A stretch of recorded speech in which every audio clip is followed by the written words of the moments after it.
Hey guys, yeah, you know this setup, so let's not bother getting into it.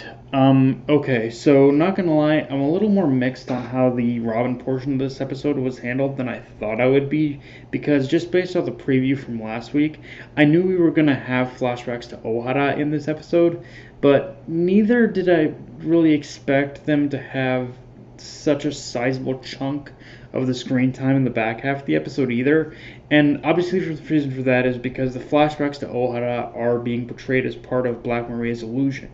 But after having watched the episode itself, I think this is a case where it would have worked better if the episode just cut down on the flashback portion and committed more to the idea of just showing the shades of Clover, Olivia, and Saul, and pretty much and Robin's interactions with them. Now, don't get me wrong. We got when it comes to the stuff with the shades, we definitely got a lot with that, but it's one of those things where I'm wondering if the flashbacks feel like they kind of almost get in the way of the parts of this of the parts of Robin's of the parts of the fights of the parts of this episode with Robin that could have really been really great, like character moments, but it's just repeating what we already know. So yeah, I think there could have been more that done with the shades than what happened with the flashbacks. And if the flashbacks were deemed absolutely necessary, then I think then I personally would have handled it where I would have had a couple second flashes to a memory of Ohara for each shade, but focused the rest of the time on just her interacting with those shades. Again, I love the whole illusion idea and incorporating the shades of the people Robin knew from her past. That from I think I don't remember this from the manga, and I think that is a good addition to this fight. But it did feel a little the flashbacks just felt a little excessive by giving us the full on recap. I will say one thing I did also like about this section though is despite the gripes with that I do have with the flashbacks, I like how the anime portrayed the whole atmosphere of the illusion by really emphasizing the rippling effect of the smoke as distortions in reality through the scene. Just the atmosphere of the scene itself was handled really well. That's one thing I will praise this episode for, is it handled the atmosphere of the whole illusion well. And I guess on that note, major correction from last episode, but I had actually forgotten that there was a little bit more to the Frankie versus Sasuke fight, as it does continue from last week and finishes up this week. Which, yeah, it's been a while since I read this portion. It's been a while since I read the chapters with these fights in them, so I had kind of forgotten how the fight ended. And knowing that, I will say the way the Sasuke versus Frankie fight ends in this episode is definitely less anticlimactic than I thought it had ended initially last week, and in that respect the fight is a little bit better.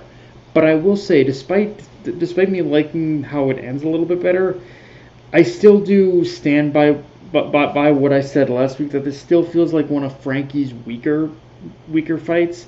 And this episode, despite it being the conclusion of the fight, did kind of give me perspective on why that is, which is simply that Sasuke, of all Tobi Roppo, feels like he's one of the least amount. He's the one with the least amount of characterization to him. And I guess for comparison's sake, I'm actually going to use Ulti, believe it or not, as an example. Don't get me wrong.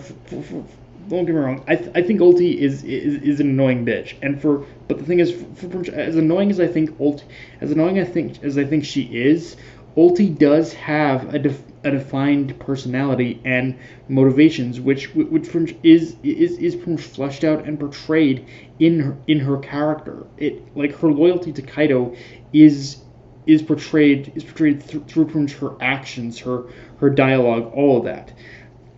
And for as bare bones as that sounds, it did feel like that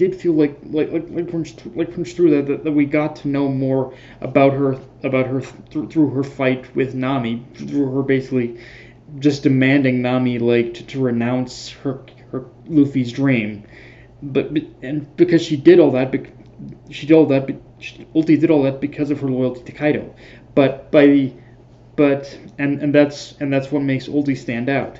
But by the end of this fight, the fight with Sasuke and Frankie, I really don't know any more about Sasuke than I did when the fight first started, and when I first met Sasuke. Like, he's just, like, ultimately Sasuke just feels like a dumb grunt with devil fruit powers who was just powerful enough to become a Tobiropo. That's it. Like, there's no extra layer extra layer to the guy, an extra layer to the guy that I can really grasp onto. Like the pretty much what was with Who's Who or Ulti. Like yeah. So I don't know. Maybe it's me, but Sasuke really Sasuke versus Frankie is definitely on the lower tier in terms of fights for me. Whereas I do admit, whereas with the Robin versus Black Maria fight, for as much as I have a problem with the flashback stuff, I do admit just by adding those, I think those illusion bits, it does bump it up even more than I bump it up even more now. Um, with that said, though, we do got to talk about the Kaido versus Yamato fight. Specifically, we get the reveal of Yamato's dog fruit. The dog fruit, the model is the model of the model of the model of the model of Okuchi no Makami, or largemouth pure god, and that it is known as the guardian deity of Wano, which that in itself begs the question of what is it that those who possess the devil fruit are supposed to guard. And yeah, this is one of those things where, as a manga reader, I have to chuckle a bit, because this is one of those revelations where there's a little bit of a double meaning behind what it means in order to be a guardian deity of Wano and to protect Wano.